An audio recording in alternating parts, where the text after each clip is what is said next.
iniciando hoje mais um Conversa Aberta e hoje com a nossa convidada especial, a nossa deputada Catarina Guerra. E eu quero começar, a nossa conversa de hoje com a seguinte pergunta: quem é Catarina Guerra? Bom, primeiro, obrigado pela oportunidade, pelo espaço, de estarmos aqui. A Catarina Guerra é uma roraimense, uma mulher que ama a vida, que acredita em Deus, que tem muita fé para se impulsionar em todas as missões que se coloca a realizar. Dentre elas, ser filha, ser mãe, ser esposa e numa grande missão em ser deputada também. Então, eu me vejo como uma grande desafiadora que busca dar o seu melhor todos os dias, que se dedica naquilo que faz, que é cheia de falhas, cheia de defeitos, mas que está sempre com o coração cheio de fé, de esperança e com vontade de deixar uma boa semente todos os dias, seja sendo mãe, seja sendo deputada, seja sendo esposa. Então, a gente tenta dialogar com a Catarina todos os dias e se dedicando, em melhorar todo dia um pouquinho. Conversando com você, posso chamar de você, né? Você. Vamos chamar de você, que é pra gente por manter favor. uma... Somos praticamente da mesma idade. Claro. Eu acho.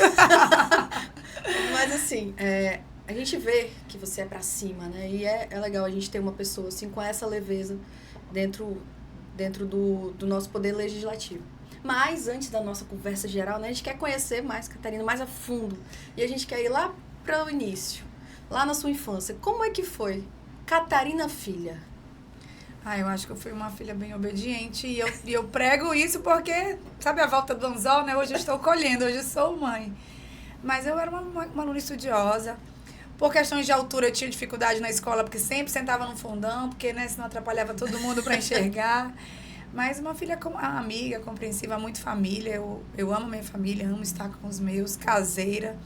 Então, isso deu uma tranquilidade, isso deu uma criação ali, claro, da minha mãe, dos meus pais, que garantiram com que a gente tivesse o respeito, a dignidade e uma infância, assim, maravilhosa, que até entristece, porque as minhas filhas já não têm a mesma infância que a gente teve. De uma casa cheia de primos, de um quintal, de você poder ir no mercadinho ali comprar e vir com troco, andar de bicicleta com tranquilidade na rua. Isso tudo dá uma certa tristeza no coração, assim.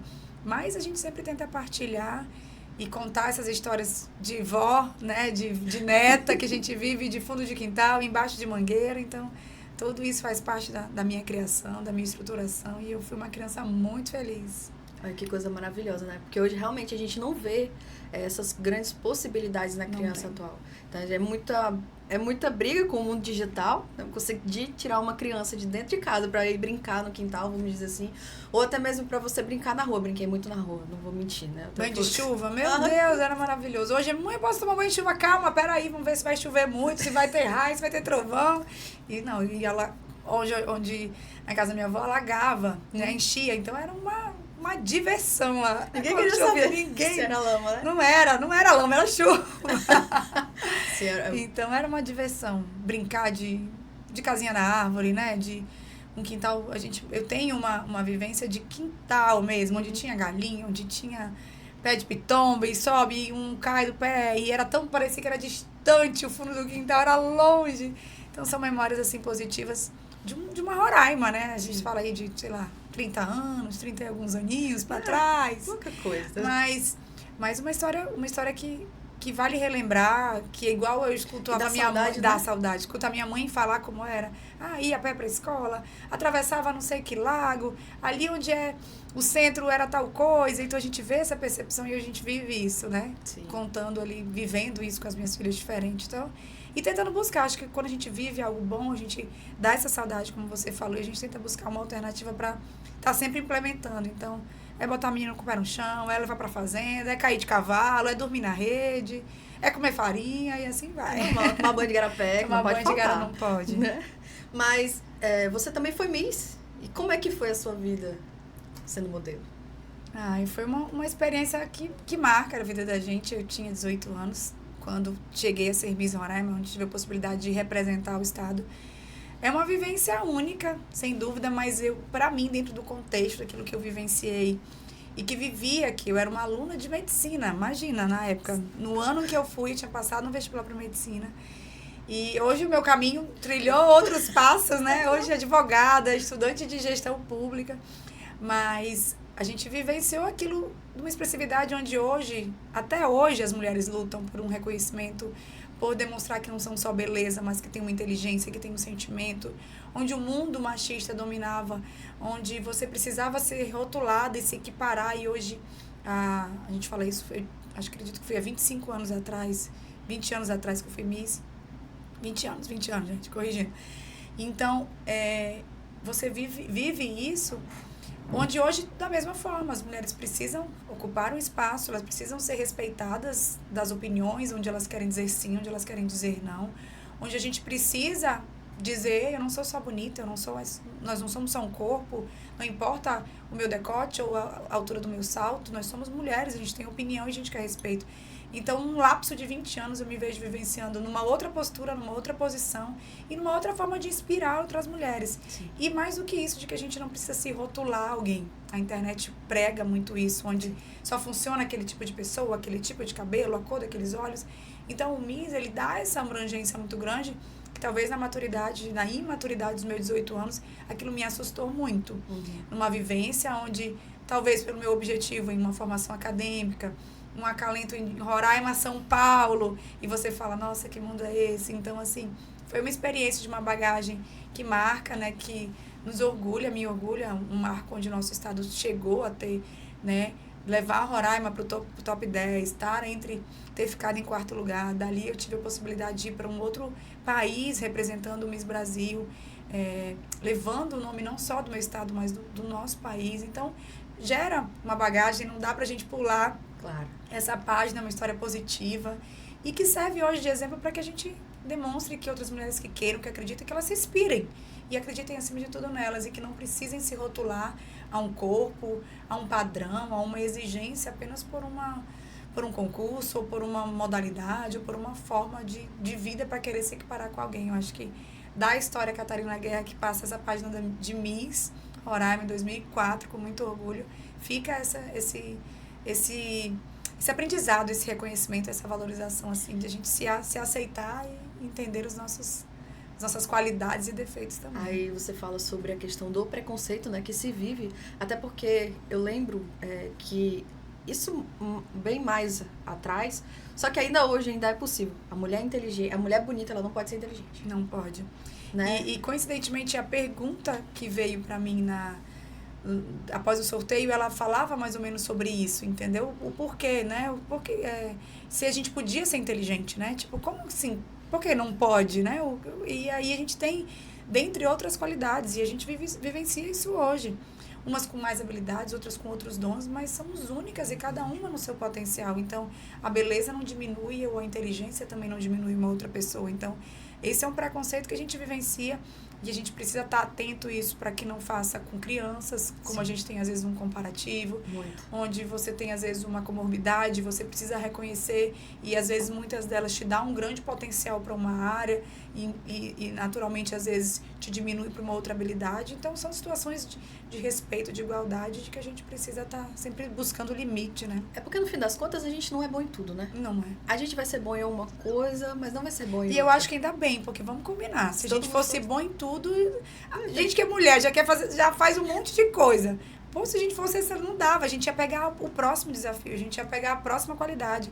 A mulher não foge da responsabilidade. É mãe, quer ser filha, quer ser esposa, quer ser empresária, quer ser dona de um negócio fora, quer dar um curso fora do estado. Vai também. Então, assim, se ela fosse top em tudo, ela ia estar pegando mais e mais funções. E a gente sempre busca mais, né? Enquanto mulher, a gente busca. E aí, quando a gente fala sobre isso, né, da beleza e da inteligência, aí a gente volta a você esqueceu medicina e foi pro direito. Foi pro direito. É Deus, acho que conduz. É igualzinho, né?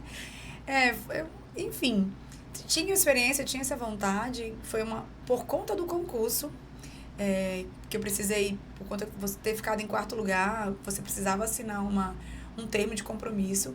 E por ter ficado nessa classificação, eu tive que ir para um outro concurso que aconteceu na Bolívia, representando o Brasil. E esse concurso, ele durou mais de 20 dias de viagem, deslocamento e o evento inteiro lá. E eu precisei faltar aula, porque era um período de aula. E por conta da disciplina, que era anatomia, eu não tinha condições, por conta dos 20 dias ausente, reprovei. E ela era uma disciplina exigida para o próximo semestre, no caso, para o terceiro. O que na época me impediu de cursar por ausência de aprovação nela. Aí passei, fiz o vestibular de novo, passei para direito, comecei a fazer. Quando chegou no outro semestre, que era para regressar, que dava para poder cursar novamente a anatomia na qual eu tinha reprovado, aí eu disse, não, acho que Deus já colocou esse destino bem aqui, deixa eu continuar o direito, já estava estagiando, já estava buscando outros áreas, já estava ali com vontade de fazer psicologia, que não fiz. Mas aí trilhamos outro caminho e eu acho que foi a condição mesmo, me sinto altamente realizada, não me arrependo de ter trocado essa página. Eu acho que é uma maturidade muito grande da gente também reconhecer que não dá pra gente se rotular. Sim. Né? Se você sentiu e que deixa, às vezes a gente precisa deixar que Deus conduza e dê os sinais. E, sim, sou realizada na minha profissão, né? Advoguei por muito tempo por conta do mandato hoje. A minha OAB, ela é suspensa, mas a gente trata, e eu acho que por ter conhecido os direitos e ter atuado, facilita o meu trabalho como legisladora, como deputada, para que a gente possa fazer valer os direitos dos nossos cidadãos, o meu, o seu, de todas nós. E aí já vem com mais uma bagagem, né? Que a gente vem com um entendimento. Eu sou apaixonada pelo direito, disso eu não posso esconder, né? Eu sou apaixonada pelo direito, né? O negócio da medicina nunca foi meu forte. Eu tenho uma dificuldade no cuidado. Ali pra mim não é, né? Mas o direito, ele parece que ele empodera a gente de entender qual é o seu direito, de lutar por outras pessoas. Isso. E aí a gente fala, você mulher advogada, e hoje, né, atualmente política, trabalhando em prol das mulheres, se mostrando e sendo uma força. A identidade da sua família, ela é muito voltada dentro da política, né? A gente consegue ver isso muito presente. Mas como é que foi pra você iniciar a sua vida na política?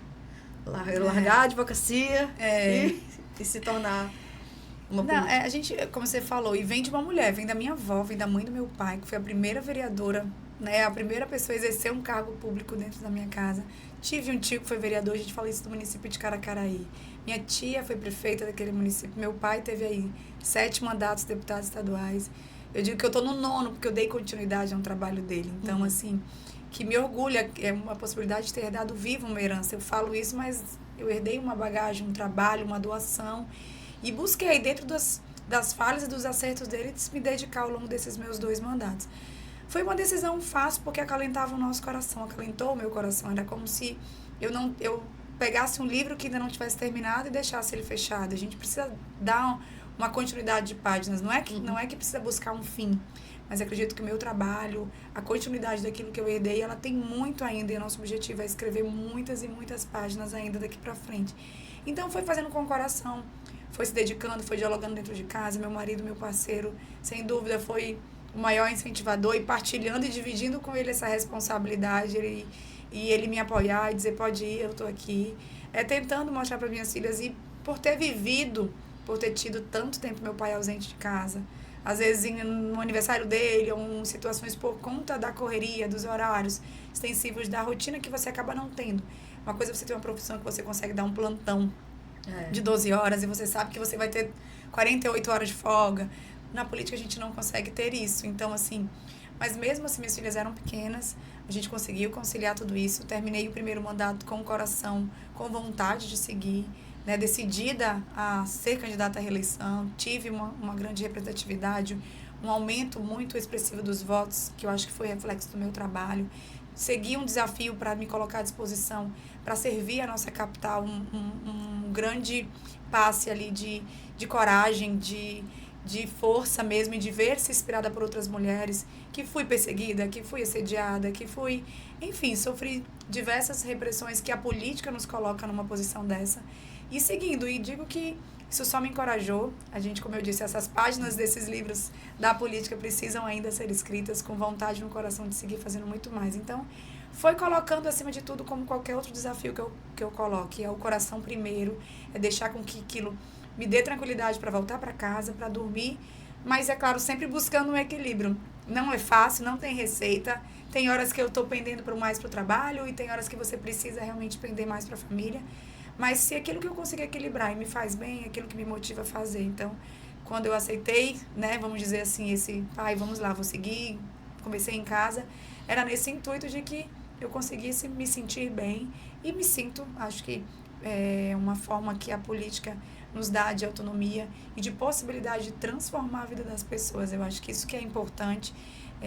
Você se vê, independente da posição, independente de cargo público ou não, todos nós temos a possibilidade de transformar a vida de alguém. Eu acho que a gente precisa entender isso. E às vezes é até transformar a sua própria vida. Você se sentir valorizado, você se sentir fortalecido, você se amar, você acreditar naquilo que você está fazendo e fazer com o coração.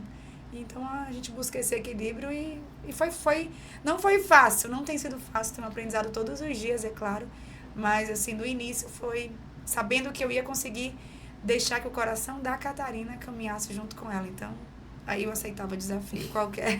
Que é uma das partes mais difíceis, né? Porque assim, quando a gente fala sobre política, a gente vê o quanto, principalmente para nós, como mulheres, é difícil. Tanto que a nossa representatividade não é tão grande. E às vezes a gente se sente desrespeitadas muito, vendo outras mulheres sendo desrespeitadas. Né? E é importante a gente falar sobre isso, sobre essa realidade de nós mulheres, enquanto mulheres, para lutarmos por nós mesmas. Né? E acreditarmos que nós podemos fazer sim a diferença.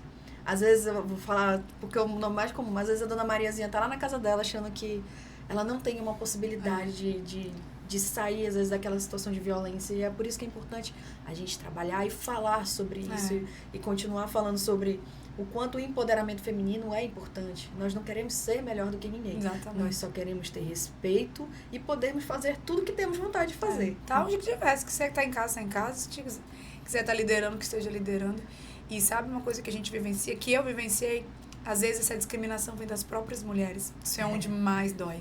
Eu escutei muito que o ambiente da Assembleia não era desfile de moda, não era ambiente para estar ali. E você escutar isso às vezes de outra mulher, tu fala, como assim? Né? Isso é indignante às vezes, né? Mas serve de motivo me serviu para mim em específico para ter mais coragem, para dizer, sim, eu vou usar um vestido decotado, eu vou estar de salto alto, e aqui também é lugar para ter uma mulher, não é porque sou mulher que vou estar feia, eu vou estar desarrumada, vou estar num ambiente, vou sim mexer no meu cabelo, vou sim, né, a gente se posicionar e não ser confundida, né, de onde às vezes a gente acaba sofrendo um assédio. E a gente precisa lembrar que, querendo ou não, e eu falei isso esses dias, aquela, você falou, a Mariazinha que está ali, está sofrendo uma violência, ela tem que lembrar que alguém está se inspirando nela. Independente de quem seja, se você saiu, às vezes é só, eu digo, gente, às vezes o cachorro de vocês, mulheres, às vezes o pet que ficou em casa, que abana aquele rabinho morto de feliz, ele brilha o olho dele quando ele te vê. Então você precisa lembrar que alguém está se inspirando. Às vezes é uma mãe, às vezes é um filho, é um esposo, é uma irmã, né, que acredita que olha você como, né, um idealizador. Então a gente precisa saber disso e lembrar disso, para que não deixe às vezes a peteca cair, para que não deixe a tristeza ficar dominando os nossos corações. Então é lembrando disso que a gente acaba inspirando, como a gente também busca outras pessoas que nos estimulam, que nos incentivam. Existe alguma amiga que é uma excelente mãe, que eu falo, nossa, ela me inspira a educar daquela forma, uma empresária, alguma política. Então a gente tem no nosso meio, assim, pessoas que...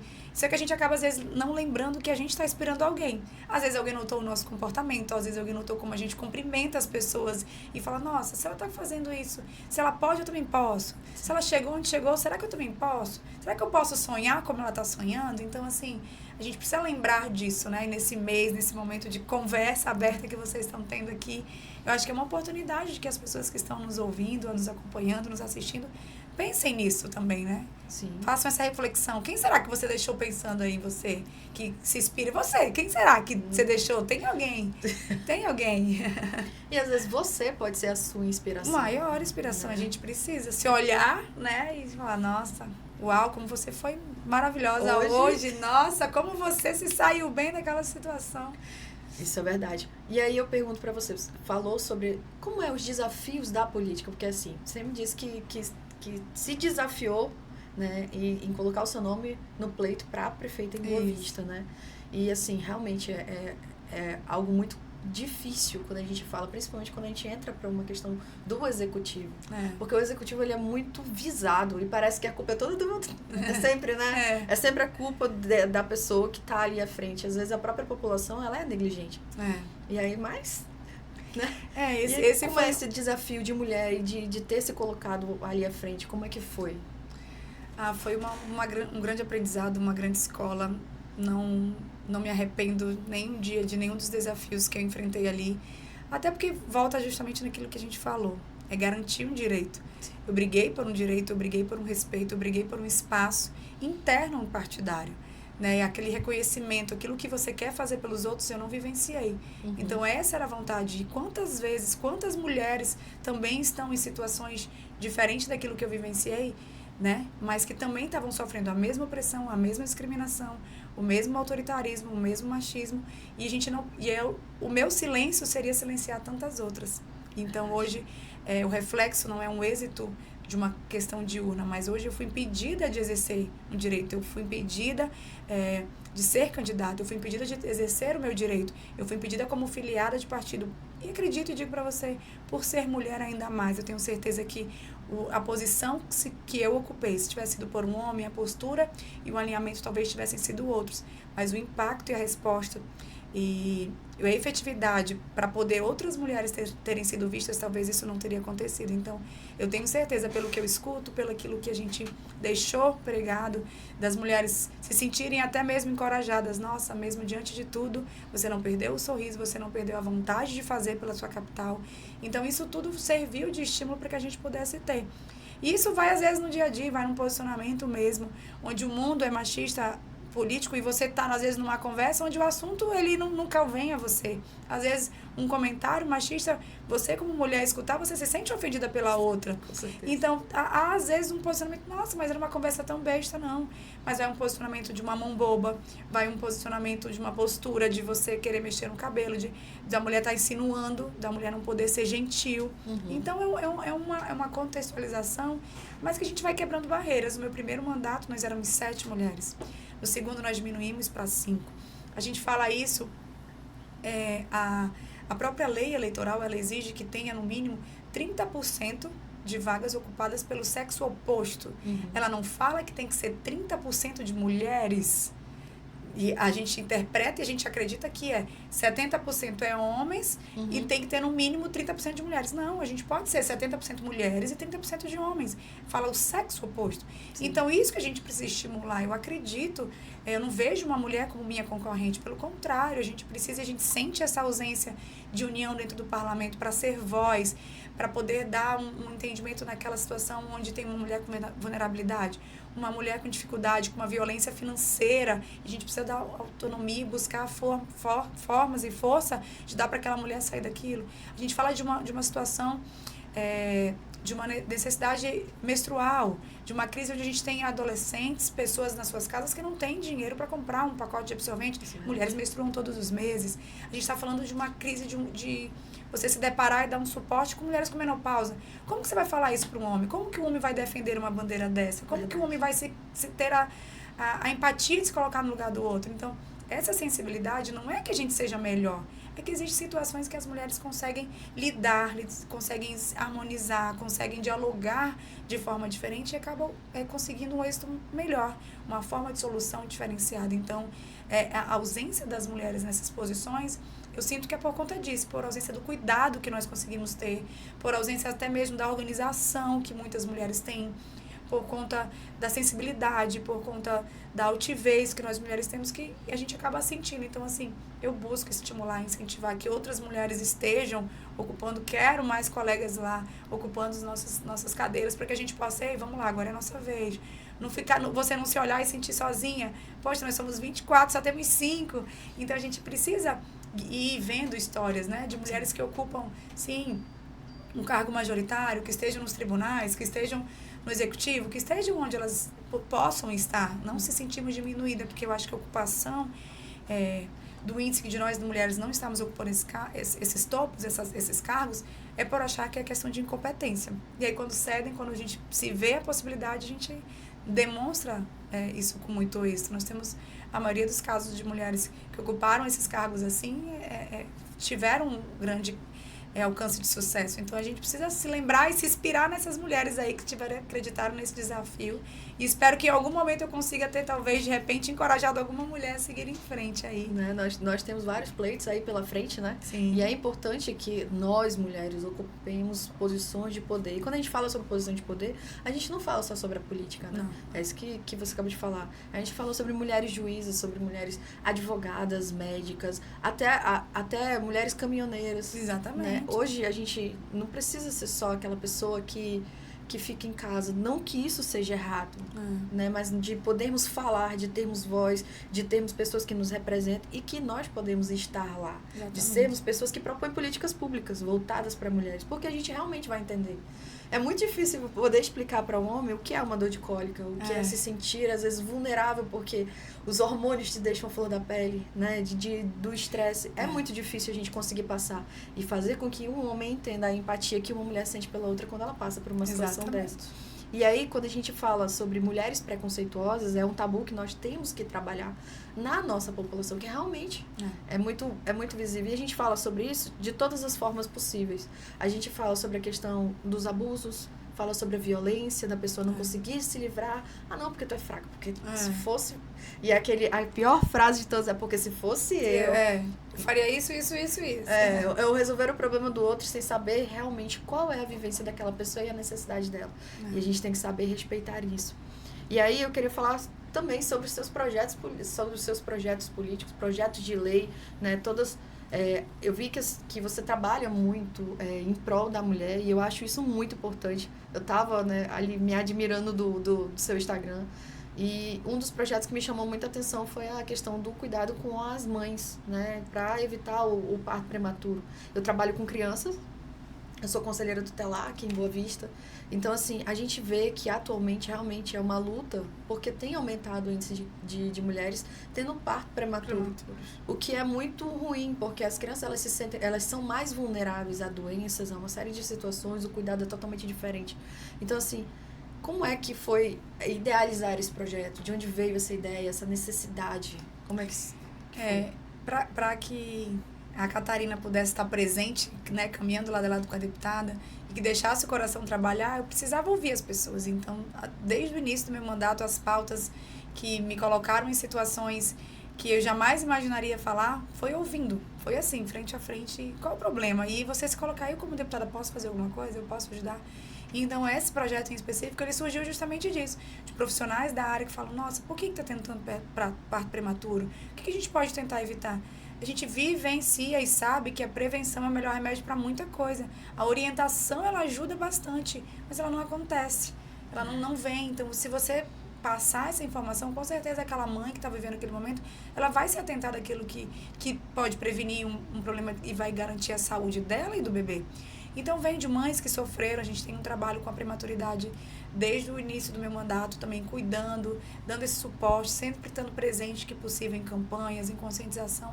E isso veio porque a gente tem vendo o aumento dos índices de casos de mortes, né, na prematuridade, e o que acaba tendo uma ocorrência por ausência de um pré-natal com qualidade, com eficiência, ausência às vezes de informação. Hoje, o parto prematuro ele se dá por uma dor de dente, por uma infecção urinária, por situações que a mulher é colocada, se ela tivesse a devida orientação, ela nascer não tinha. Então, escutando outras mães de primeira viagem, que elas não sabem, que elas são no anseio daquele mundo novo, e elas se veem, às vezes, pela ansiedade, tem uma pressão que sobe, um hábito que pode ocasionar, não se dão conta de que aquela dor poderia ser gerada, poderia ser uma causa que ela estava com uma infecção urinária, ela minimizou, porque ela não conhece nenhum dos sintomas que ela vai vivenciar. Sim. Então, essa lei vem para dar esse acalento, vem para dar esse conforto, vem para que a gente implemente campanhas, orientações, para que as mulheres possam, que a gente saiba, não só simplesmente dizer, faça o pré-natal seguro, siga a caderneta. Não, existem informações mínimas e você pode poder ajudar. E essa pauta das mulheres, ela se faz presente sempre ouvindo. Tem uma outra, cuidando dessa parte da gestão, nós implementamos na Assembleia a primeira sala de amamentação. Olha que legal. Das Assembleias da região norte. Porque muitas mães, eu vivenciei isso, 6 meses de licença, que eu vou voltar, e aí? Eu amamentava as minhas filhas. E a gente vivia naquela angústia. Então, você não é uma boa servidora se você está angustiada, se seu peito está doendo, se você está preocupada. Uma servidora que vai nos visitar, uma pessoa que vai nos visitar, que veio do interior, que vá no gabinete de qualquer um de nós, às vezes acompanhado de um bebê, não tem, às vezes o ambiente não é adequado para amamentar. Há todo um assédio, às vezes, que a mãe passa por estar amamentando a criança. Então, a gente tem voltado a isso, implementamos essa sala de amamentação na Assembleia, que dá todo esse acalento às nossas servidoras da casa, ao público que nos visita. Também tivemos, nesse ano, aprovado um projeto de lei que é justamente qual o índice de evasão, né? Por que mães gestantes abandonam, às vezes, uma faculdade, né? Não finalizam? É muito. E a gente precisa buscar isso, que as instituições também assumam esse compromisso em, às vezes, você flexibilizar a data de uma prova daquela mãe, daquela gestante que está ali com náusea, com vômito, porque é um sintoma que a gravidez dá, e você talvez... você tem a continuidade daquele aluno ali, você não distancia, pelo contrário, você aproxima. Então, a gente também teve um projeto de lei pensado justamente ouvindo isso, indo nas universidades. Qual a justificativa? Ganhou neném. Isso não pode ser visto como um problema. Verdade. Ela estava grávida e abandonou. Ou se tiver uma questão financeira, é uma justificativa, mas uma questão hormonal ou física, porque eu não posso levar meu bebê para amamentar, porque eu vou fazer uma prova. Peça para aquela mãe, a gente não está falando de 30 alunos numa sala onde 30 vão estar grávidos ao mesmo tempo. Por que aquela mãe não pode fazer, aquela gestante, lactante, não pode fazer uma prova na sala dos professores, com o bebê dela ali amamentando, se é no horário? Então, essa flexibilização, essa sensibilidade, também a gente colocou isso em lei, para que garanta, seja mãe gestante, uma mãe lactante, possa ter essa condição de dar continuidade e não esbarrar nos seus sonhos, não deixar ali uma carreira profissional de nível superior esbarrada por conta dessa dificuldade. E para que ser mãe não seja um penoso. Né? Isso, exatamente. Porque às vezes a pessoa ela fica até com medo, assim, vou perder meu emprego, vou fazer isso, vou fazer aquilo. E o meu filho, como vai ficar? Eu converso muito com adolescentes, né? A gente tem trabalhado campanhas para tentar reduzir a gravidez na adolescência, mas isso é um trabalho, assim, muito grande, né? E que a gente precisa, aos pouquinhos a gente vai semeando. E uma das coisas que me surpreende é quando a adolescente fala que ela tem vergonha de ir para a escola, que ela não vai ter onde deixar o bebê dela, ou que ninguém quer cuidar. E aí, geralmente, ela faz o quê? A evasão escolar. E a gente fala sobre a universidade, mas a gente fala também principalmente sobre esse público, né? Que realmente é muito difícil, porque a pessoa ela se sente numa situação de preconceito. Sim. Eu falo isso porque eu tive uma moça que eu atendi, ela falou pra mim, não quero ir pra escola não, tia. Eu vou pra lá, os meninos ficam dizendo que eu me deitei porque eu quis, agora eu tenho que assumir, por que eu tenho que ir lá? E aí ela com vergonha de ir pra escola. Então, assim, é uma situação que a gente também tem que falar sobre isso, que às vezes é falta de orientação. Às vezes é falta de orientação da própria família, não conseguir conversar. Também, às vezes a própria mãe tem vergonha de falar com o filho a respeito daquilo ali e acaba não orientando da forma adequada ou não tendo aquele apoio familiar, porque, querendo ou não, hoje a gente tem muitas pessoas que elas são, às vezes, filha única, ou às vezes criado pela avó, às vezes criado pelo avô, por um tio, né? Hoje, essa é uma realidade. E é por isso que projetos de leis voltados a isso, a pessoas que consigam ter essa sensibilidade de ver a necessidade, é importante, né? Principalmente da mãe. Sim. E a gente fala sobre, quando você fala sobre isso, a gente fala... Essa garantia, ela também é dada pelo Estatuto da Criança e do Adolescente, porque eu garantindo o bem-estar da mãe, eu garanto o bem-estar do bebê, né? Dela não se sentir culpada. E eu vejo que você atua muito nos interiores, eu vi assim, por toda Roraima, né? E como é que é essa dinâmica de sempre viajar, de estar participando de eventos e nos interiores? Porque hoje se você receber uma ligação, fala, nossa, tô com um problema aqui, a minha estrada não tá passando, você fala, tá bom, vou ver o que eu vou fazer. Aí você, um mês depois, uma semana, olha aqui, ó, tá piorando, vou te mandar um vídeo. Aí você olha, nossa, lá tá feio mesmo. Aí quando eu vou lá, eu me atolo, a gente não passou, a ponte estava quebrada. Então a gente vivenciou isso por muitos momentos, né? De você e você testa esses momentos. Então o legislativo ele também faz parte de estar lá, de ver, de acompanhar. Porque uma percepção eu tirar pela ligação, uma percepção eu tirar pelo vídeo. E é outra totalmente, você indo em loco, né? Botando o pé no chão, vamos dizer assim. Só que a gente não consegue, nós temos um estado grande, de uma difícil locomoção de horas, de distanciamento de municípios, então acaba que você não consegue dar e estar presente por conta das outras rotinas, por conta de sessão, por conta dos outros compromissos, mas sempre que possível a gente está sempre presente nos interiores para ouvir, para entender mesmo, tá bom, aquele problema que você me falou, aquela ponte, onde que é? Qual que é a associação que queria escoar a mercadoria e a ponte não está deixando? Vai ter prejuízo? Então, a gente tem um município, entendendo, inclusive, cada município nosso tem a sua peculiaridade, tem o seu potencial de produção. Cada um tem a sua área voltada, uns com uma parte indígena mais presente, tem a cultura que você precisa preservar, outros já não tem nenhuma comunidade. Então, a gente andando, rodando, conversando, levando o trabalho, e voltando, acima de tudo, para a capital com uma bagagem cheia de informação, né, cheia com vontade de tentar resolver, de dar um resultado para a população. Daí a importância do diálogo.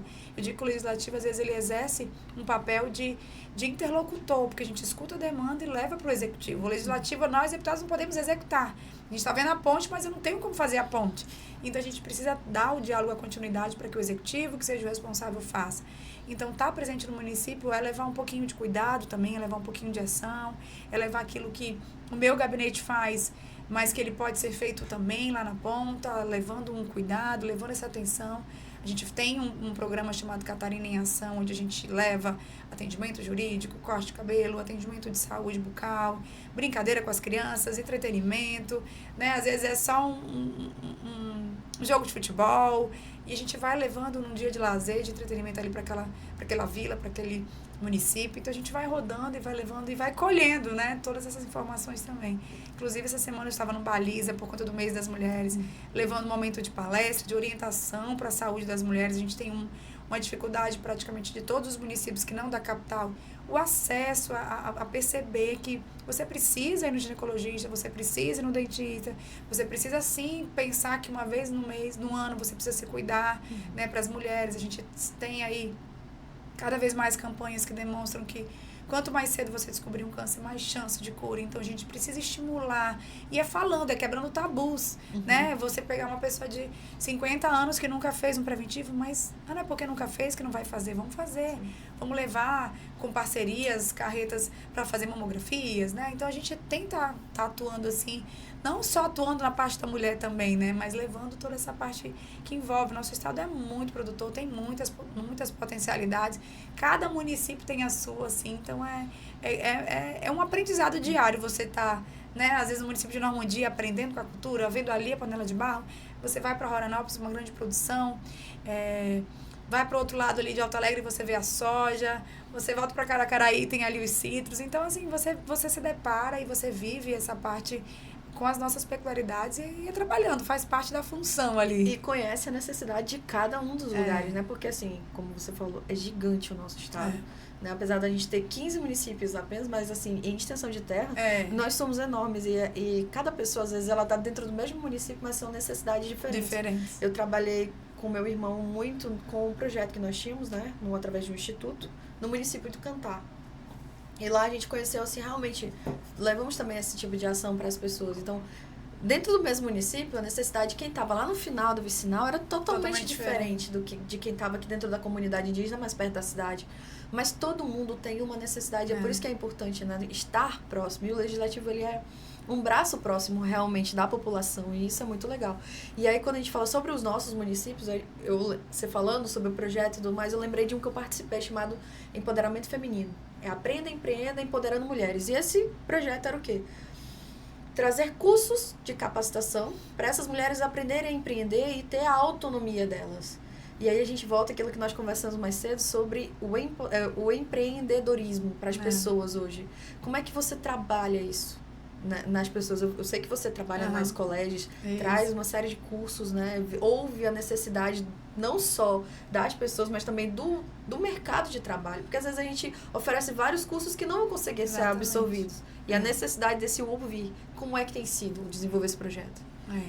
A gente tem um trabalho, né? A deputada Catarina fez, indo para uma demanda que surgiu por conta de alto índice de jovens que estavam cometendo suicídio, que estavam se automutilando, estavam tentando tirar suas vidas, nós tivemos um projeto que levamos às escolas para dialogar, para quebrar tabu, para falar, ei, nós vamos falar de suicídio sim, vamos tirar esse problema debaixo do tapete, vamos colocar aqui na mesa e vamos dialogar, e eu tenho certeza que a gente salvou muito mais do que uma vida. Sim. E com esse debate, com essa valorização da vida, com essa empatia com esses alunos, a gente se deparou que o questionamento que levava um pensamento suicida, um pensamento negativo, ele tinha um viés com a questão financeira. Uhum. Nós vivíamos há 6 anos num estado onde havia um grande endividamento, atraso de salário, então que ocasionavam diretamente dentro da casa. E a gente precisou levar para aqueles jovens, para aqueles alunos que estavam na sala de aula, que tivessem um outro pensamento. Poxa, você está no alto da sua vida, por que pensar negativo e não pensar em empreender? Sim. Por que você vai pensar em tirar a sua vida se você pode botar o seu dom em prática, exercitar aquilo que você faz? Daí a gente veio com um trabalho voltado à educação financeira, nós levamos palestras dinâmicas para as escolas, ajudamos muitos jovens a buscarem essa autonomia, às vezes a lavar um carro com o pai no final de semana para ganhar um dinheiro, outros que propuseram uma economia familiar. Vamos lá, gente, o que de economizar de luz esse mês? Pai, o senhor me dá? Claro que o pai vai dar. O pai nem acredita que aquele aluno, aquele filho, né? Muitos pais e mães vão estar aí, vai apagar a luz nada, deixa a televisão ligada, não desliga o ventilador, não desliga o ar. Então a gente fez esse incentivo, e aí uns economizaram 10, outros 20, o pai foi, cumpriu essa promessa, devolvia aquele dinheiro para a criança. Então você gerou esse estímulo. Então dali a gente viu que era um grande potencial daquilo que tem. Assumi por 4 anos a Escolerges, um grande desafio também de fazer essa inversão, não oferecer o curso que a gente gostaria, sim, mas qual é o que a população quer, o que o mercado de trabalho procura, qual é o tipo de profissional. Hoje você se deparar várias pessoas em busca de emprego e outras tantas empresas colocando lá, contrata-se, a gente precisou fazer esse leque entre esses dois viés, e foi ouvindo a população que a gente deu esse suporte. E hoje a gente vem para um novo desafio. A Assembleia vem se posicionando para continuar dando assistência à população, não só nessa capacitação, mas um trabalho voltado a estar perto das pessoas, a estar próximo das pessoas, e a gente vai encabeçar tão logo um novo desafio para vir cuidar disso, no planejamento do que a gente tinha, e voltado no projeto de lei também, que é meu, que implementa a educação financeira nas escolas por conta dessa necessidade. É o exemplo prático que eu disse.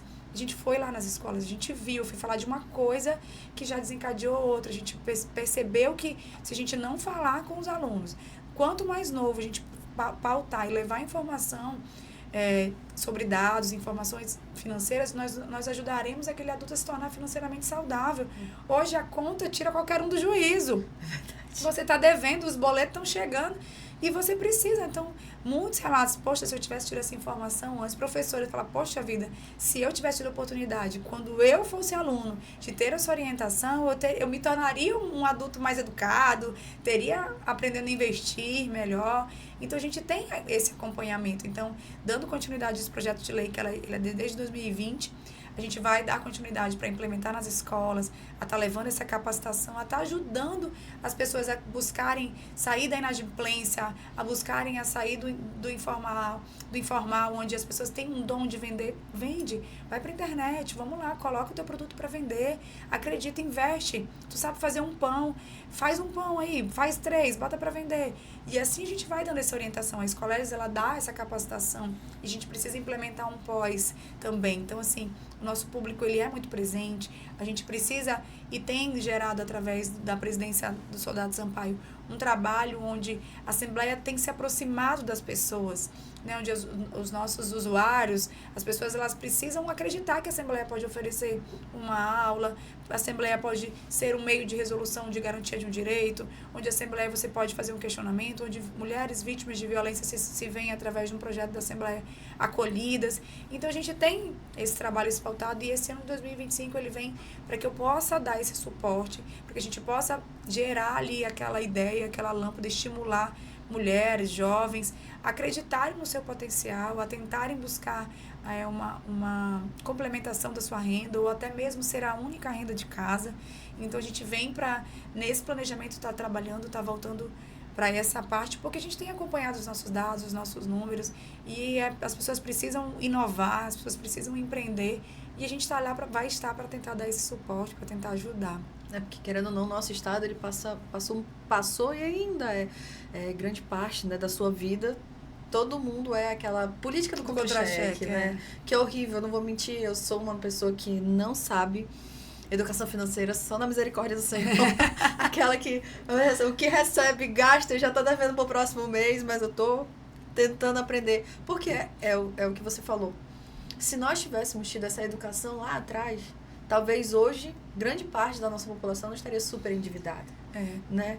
E depois de mais velho é mais difícil. Mais difícil. Nós temos um outro projeto de lei também voltado justamente a essa educação financeira para os idosos, onde a gente precisa passar essa informação, porque é um endividamento, há todo um comércio onde se tenta colocar ali um empréstimo, que compromete o contra-cheque do idoso, uma aposentadoria, pois que muitas vezes ela é insuficiente para bancar uma questão de medicamentos, né, uma questão de sustento de alimentação. Então, você vê, então a gente precisa também passar orientação, então não tem idade. Pode dar um dinheiro para uma criança de 5 anos que ela vai saber lidar, de 8, de 10, ela vai saber, ela vai reconhecer a nota de R$100, que é diferente da nota de 2. Então, a gente precisa estar aí dando esses estímulos, e quando é tarde também. Porque, poxa, aquele jovem que não teve essa orientação desde o início, ele precisa aprender, ele precisa receber para até se proteger. Então, a gente tem esse cuidado de implementar a educação nas escolas, financeira nas escolas, mas como também a gente dá esse suporte para a vida adulta, para os nossos idosos, porque os números são alarmantes de endividamento, de comprometimento, seja por um empréstimo, seja por uma compra não autorizada, e a gente volta numa conscientização do comércio local, né, para dar esse subsídio para os nossos jovens, para os nossos idosos também se sentirem acolhidos. Então, diante da dificuldade que aparece, que bate na nossa porta, a gente tenta buscar uma forma de dar um cobertor, de acalentar, de dar um suporte através das leis. Isso é muito legal, assim. Eu confesso que muitas das coisas eu não conhecia, e é importante a gente falar para a nossa população, né, sobre esses projetos de lei, dar mais ênfase, dar mais divulgação, mostrar que o trabalho está sendo feito e que ele é importante e que está sendo ouvido, que a população é ouvida. Tá? Assim, eu queria deixar os meus parabéns enquanto Conversa Aberta, enquanto Marcilene também. Obrigada. Né? Assim, você é uma mulher realmente que inspira, que se pode admirar e que se deve admirar. Parabéns, né, pelo seu contexto de vida. E eu tenho certeza, né, que ainda tem muita coisa para fazer. Esse livro ainda tem muitas séries aí para poder, né, para poder desenvolver uma história, né, que a gente muda a vida de outra pessoa. Eu acho que às vezes quando a gente faz a diferença em uma vida, já valeu a pena para tudo. Imagina quando a gente foca em várias, né? E você tem feito isso pensando tanto da pessoa que mora do norte ao sul do nosso estado, né? Seja ela uma mulher, uma menina, seja um homem, uma criança, seja um idoso. Isso é importante porque nós somos muitos, né? E somos de várias formas diferentes. Aí a gente fala do indígena, fala do negro, fala do branco, fala do nordestino, fala de todo mundo, porque a gente é uma cultura miscigenada. Verdade. Né? Então, assim, eu queria lhe agradecer por ter, né, aceitado o nosso convite, ter vindo conversar com a gente aqui no Conversa Aberta. Quero convidar para novas conversas, se tiver novos trabalhos. Nós estamos de mudança no nosso estúdio, a gente vai para um local maior, graças a Deus. E aí, sinta-se convidada, tá bom? Eu queria que a senhora desse as considerações finais, né? Falasse com o público, para quem vai estar assistindo a gente, essa aqui é a sua câmera particular, fique à vontade. A fala é sua. Eita, mas, né? Mas a gente não se aguentam ainda. Eu que agradeço, nossa, feliz pelas suas palavras. Eu acho que é o objetivo que a gente busca como ser humano, né? Independente da posição que a gente exerce. Amo o que eu faço. Agradeço a Deus todos os dias pela oportunidade, pela missão. E estou pronta para qualquer outro desafio que esteja a bater na minha porta. Porque eu sei que os planos de Deus são os melhores que os meus. Confio muito nisso. Então, assim, muito feliz naquilo que a gente faz, se predispondo a fazer, a realizar, tentando envolver e angariar mais pessoas que acreditem nesse potencial. Eu posso fazer um pedaço, você pode fazer um pedaço, você. Aqui, através dessa conversa, a gente está mudando vidas, a gente está startando pessoas que podem acreditar, que talvez estariam entristecidas e que acreditam que vão se sentir valorizadas também. Então, esse faz parte do objetivo como qualquer pessoa, como ser humano. Então, agradeço o convite, já vou voltar, porque logo mais a gente tem mais novidades. Eu acho que ter a oportunidade de você falar. Hoje, o meio de comunicação, ele, por vezes, é utilizado com fake news, com ausência de informações que possam beneficiar as pessoas. Então, hoje aqui é um espaço onde naturalmente a gente falou do que a gente fez, e eu fui falando, falei, nossa, fiz tanta... Você vai puxando o gatilho. Eu tenho também, a gente cuidou dos idosos, a gente tem das crianças. tem um suicídio, a valorização da vida. Então, a gente é uma rodinha que não para, né? Mas é tendo essa percepção de olhar as pessoas, de estar sempre tendo empatia, independente de onde esteja. Então, a gente está ali para dar o nosso melhor e desejar a todos aí um mês maravilhoso de nós mulheres, dizer que o gabinete está à disposição. Não é clichê falar que o meu trabalho é pautado em ouvir, não existe um projeto da Catarina, não existe uma bandeira da Catarina. É aquilo que bate na minha porta, aquilo que chega para que eu possa atender. E assim eu fiz desde o meu primeiro ano. E eu acho que é o sucesso de ter permitido, ter aumentado a votação e dar continuidade. Porque não é para mim, é por nós, é para nós. E a gente faz isso por cada uma, seja mulher, seja idoso, seja criança. E com vontade, com ânimo, com gás para inovar, para empreender, inclusive até no meu trabalho, e ajudar outras pessoas a fazerem isso. Então, que venham os próximos desafios, que venham as próximas ações, e a gente está aí para ser transparente, para prestar um trabalho para a população e colher os frutos daquilo que a gente planta. Então, obrigada. Corta o microfone, senão eu vou falar mais um monte de novo. Vai mais não sei quantos minutos, a gente já passou falando. Mas obrigada pela conversa literalmente aberta. Né? É bem amplo, por isso que não dá para fazer um roteiro. Não dá. Mas esse foi o Conversa Aberta de hoje com a deputada Catarina Guerra. Muito obrigada. Obrigada.